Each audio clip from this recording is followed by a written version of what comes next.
पत्नी अपना पति से भाव से क्या कहती है कि लाली लाली अखिया हमर पति जी देखैला थी रे जा अरे जान पति जी देखैला थू रे जा अरे जान माती रे जाहूं शिवा के चरा चरा रे जान जान माती रे जाहूं शिवा के चरा चरा रे जान लाली लाली अखिया अमर माती देखावा ना रे जान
कहती है पत्नी अपना पति जी से कि आप ये सुन लीजिए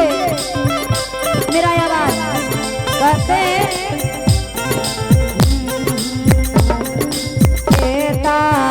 नो तुम्हारा बाय सामने है के तनो कारी आए बारे जा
सब पर दया कैलू हो वैसा हो कंचन काजल पर करी हो और ज्ञान बुद्धि देते रही हो और हमारे गुरु भाई गुरु बहना से ही आशीर्वाद मांगा तारू कि दीदी ऐसा आशीर्वाद दी हो कि गावे के समाज में महादेव के चरण में प्योर ज्ञान अखिल रहे और एक दूसरे से दिल से मिलते रहे। और कहना है